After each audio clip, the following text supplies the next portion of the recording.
Então vambora para o vídeo. Esse é o primeiro, Bahia e São Paulo. 1-1. Sério? Ó, o Massa, tá polêmico, hein? Eu vou vir forte nesse bolão, já vou avisando, hein? Ih, Eu vou no 1-1 também. 0-1. Que isso? Fora de casa, o Tricolas tem um bom desempenho. 0-0. Vocês são tudo tática. Aí, Massa, Vasco e Bragantino. Vasco e Bragantino. Peraí, só eu entender, a dívida é por ir a Libertadores? Ou é agora? Pelo que eu entendi, sim. É, né? Pela classificação à Não Libertadores. pra ir às oitavas. Pela ida Libertadores. Não. Pela ida Libertadores 93. Não. Não, brincadeira. Fala não. Comecei a pensar no Tele Santana comandante. Faz década de 90. Não, agora falando sério, porque o assunto do Bobadilha é sério, né? Acho que o Bobadilha agora tem 3 questões que envolvem ele, né? A questão do São Paulo, depois do G4, só depois do G4 de ontem, o São Paulo se pronunciou. A gente chegou a ver o vídeo do Bobadilha aqui ontem, né? Bobadilha fez aquele vídeo protocolar de pedido de desculpas, ao mesmo tempo praticamente reconhecendo, admitindo a ofensa xenófoba. O São Paulo se manifestou depois, falando aquelas coisas lá, protocolares também de valores do clube, falando em medidas, punições educativas. Esse é um ponto do São Paulo. O segundo ponto, do Bobadilha, cidadão. Vai ter que ir à delegacia, vai responder processo, vai prestar o depoimento até sexta-feira, talvez hoje mesmo à tarde, enfim, ou agora está sendo, eu não tenho essa informação quando que ele vai. E a terceira é o Bobadilha, jogador de futebol, né, que deve ser sancionado pela Conmebol, né? Suspenso, como foi o atleta do Alianza por injúria e tudo mais.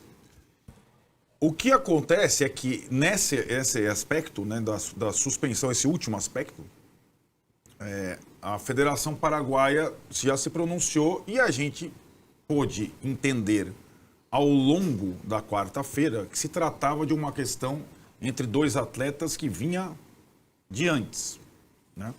Então, na partida entre as 2 seleções pelas eliminatórias, o Navarro ofendeu os jogadores do Paraguai, o Bobadilha estava próximo, e eles já tinham essa coisa de antes. E eu achei muito estranho mesmo, sinceramente, o Bobadilha não sair da confusão, mesmo com o atleta mesmo o atleta do ex-Zelando do Talheres aos prantos. E ele queria o conflito. E era uma coisa engarrafada, né? E a Federação Paraguaia, os atletas da seleção paraguaia, se colocaram ao lado do Bobadilha. O São Paulo está aquele, né, postura que a gente conhece, né?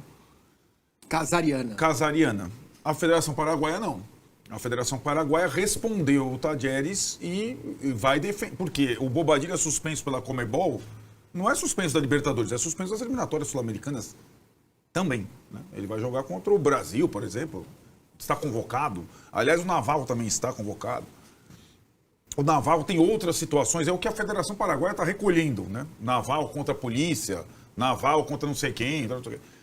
Não importa o Navarro contra o Bobadilha, antecedentes, rixa. O que importa é que o Bobadilha passou do limite e vai ser punido por conta disso. Não, essa é a questão. O que não significa, para mim, prisão perpétua, forca ou banimento do esporte. Não, ele vai cumprir a punição pelo que fez. E acho que é isso que tem que acontecer, né? O choro do Navarro, que a gente está vendo, não é o mesmo choro do Luigi. Eu cheguei a comparar os 2 choros, porque os 2 choros é que fazem a gente baquear, né? O choro espontâneo. O Luigi ainda é um imberbe, o Navarro não exatamente, mas ele foi atingido num ponto que o fez debulhar, né? Em lágrimas, né? E é isso que a gente... Porque as questões entre... Luigi também tem uma grande diferença, né? Foi uma questão que ele sofreu por parte da torcida, né? De vários, de gente com o bebê, né? Aquela coisa no...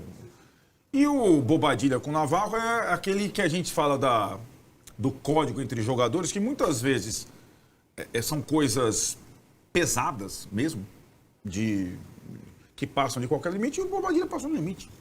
Ponto, né? Pelo que ele está, inclusive, admitindo no vídeo, para mim, né? Ainda não estou falando. Aí é o negócio do inquérito, não sei o quê, que foi. E acho que é isso, essas 3 questões que vão ser.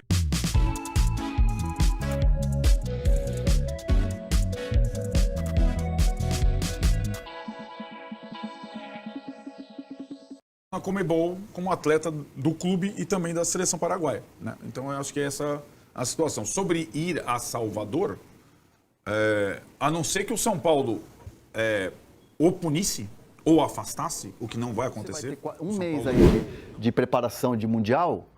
Imagina se acontece alguma coisa com ele nesse jogo. Então, é um jogo. Mas é um jogo importante contra o Vasco. O Vasco está em ascensão aí com o Diniz e tal. É importante, precisa vencer. Né? O São Paulo no Morumbi está mal jogando pelo Campeonato Brasileiro. Né? Venceu o Tajeres, que é um time fraquíssimo, no apagar das luzes com o gol do Luciano, que é uma jogada individual do Luciano. O São Paulo precisa melhorar seu desempenho no Morumbi. Mas não é o Oscar que vai fazer a diferença. Então, assim, optou-se, a opção nesse momento é segurar o jogador para ter ele 100% no que é mais importante lá na frente, que são as Copas e a continuidade do calendário. Cautela nesse momento é importante. E eu vejo que é uma decisão acertada, tá? Opinião minha, acho que é uma decisão acertada. A lesão dele foi contra o Mirassol. Foi contra o Mirassol, que ele sai no intervalo. Ele sai no intervalo contra o Mirassol. Isso. Pevesito, sua emoção. Ele sempre desvia na hora de falar. Aperta o cara, vê se sai alguma coisa mais consistente. Saiu uma coisa de prazo, não algo muito esclarecedor, como de costume, mas saiu algo, né? Troca de documentos, né, Éder? Prazo até o final do ano, São Paulo terá o controle, etc, etc. Que são coisas que tem. E agora, um pouquinho antes de a gente entrar no ar, o São Paulo postou as renovações, as coisas interligadas, né? O São Paulo postou as renovações de contrato do Mike, do Igor Felisberto, dos 2 laterais direitos. Já tem uma pista aí, né, do que vai ser o segundo semestre nessa posição, já que o São Paulo não tem lateral, o Igor Vinícius não joga mais, talvez saia aí no meio do ano. E do Paulinho, que recém foi promovido por necessidade. Paulinho, parentes, virou centroavante por necessidade, pela suspensão do Rian, e decidiu a Copa São Paulo contra o Corinthians. Mas era reserva do Rian. São Paulo está utilizando reserva da Copinha na relação da Libertadores desse ano, só para dar um panorama de como ficou o elenco. No final, aí o Casares posta um vídeo dele, né, Éder? Falando das renovações, e aí no final, para mim tem algumas coisas que vão lá da reunião do conselho, as cobranças da torcida organizada, da mídia mesmo e tal, o recadinho final do Casares, que 2 pilares, antes eram 3, hein? Vamos deixar bem claro. Os 2 pilares do meu segundo mandato, o terceiro ele já meio esqueceu, que é o Morumbi 2030. Ninguém vai mexer no Morumbi depois que o prefeito falou o óbvio. Essa obra aqui não vai rebaixar o gramado, não vai... Nada disso. A obra desviar o córrego. Desviar o córrego, o Antonico. Tal. A obra vai servir simplesmente para não inundar o clube social. É o que estava em jogo desde o início, certo? Morumbi 2030 é outra conversa, outra situação. Está muito longe. O Casares agora ele fala em 2 pilares e não 3. A reestruturação financeira, que é a cobrança da pergunta do Superchat aqui e do Conselho, né? Se estourou o orçamento. Se está dando certo essa porcaria. É isso que o torcedor quer saber. Ele quer saber se o time dele é fraco e não vai contratar, se isso está valendo a pena. É só isso que o cara está querendo saber. Né? Se o meu time é o que menos contrata no Brasil hoje, para eu ter um futuro melhor, eu topo. Mas eu preciso saber se está dando certo. Ou balancete, ou caramba 4, ou entrevista mais esclarecedora, o cara precisa ter uma mínima ideia que esse esforço está sendo recompensado de alguma forma. Então, a reestruturação financeira, a gente não adianta a gente só ter acesso ao balanço em abril de 2026. Aí, até abril de 2026, morreu Neves, né? O balanço oficial que você fala. Sim. Né? Eu acho que precisa ser sinalizado. E o segundo pilar é a questão da base, da renovação, ele fala, né, o Casares, em retorno esportivo e financeiro, ele tá louco para vender jogador, desesperadamente, para fechar no... Você falou, a frase que você trouxe na live passada, e acho que você tem feito um ótimo trabalho, que você tem conseguido escavar algumas informações oficiais. Qual foi a frase que você colheu sobre o que de fato o São Paulo espera desse ano para o ano que vem? Fechar no azul. Então, meu gente, antes de encher o saco do centroavante, do ponta esquerda, de quem não vem, de quem verá, da comissão técnica, entenda o que o São Paulo Futebol Clube se propôs para 2025. Fechar no azul. Então, se o Rian entrar contra o Bahia e fizer 5 gols, fizer um gol de bicicleta contra o Vasco, no primeiro das oitavas da Copa Libertadores fizer um gol de nariz, ele vai ser vendido antes do segundo jogo, se tiver uma boa proposta. É só para o torcedor entender o rumo que o clube tomou. E, de novo, se bem esclarecido, ok.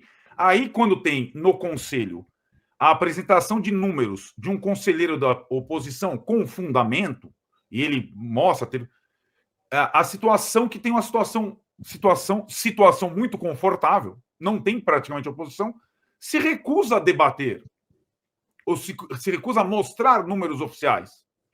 E aí, o que sai daquilo lá? Você não acredita nesses caras. O torcedor do São Paulo não acredita nesse plano de contenção. Eu acho que ele é necessário. Eu ainda não estou completamente descrente, mas eu não ponho as minhas duas mãos aqui no... Exato. O que eu sei, isso eu sei, da questão de quem cobre o futebol do São Paulo. Eu não sei exatamente das questões do marketing, ou do clube social, ou das situações todas. Eu sei que o São Paulo não tem condição de contratar nenhum jogador de futebol. Se o São Paulo for contratar tem que sair outro. Isso está desde o começo do ano. É uma folha de pagamento e de investimento com travas. Simplesmente isso. Ia contratar o Thiago Mendes, porque faltava volante. Putz, mas o Caleri se machucou e não volta mais. Temos uma bala. Centroavante de 36 ou volante de 38.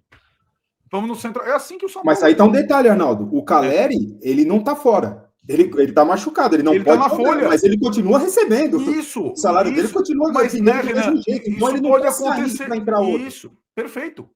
Isso pode acontecer uma lesão grave. Lamentavelmente, o Luiz Gustavo tá na folha, tá com embolia pulmonar, tá na folha.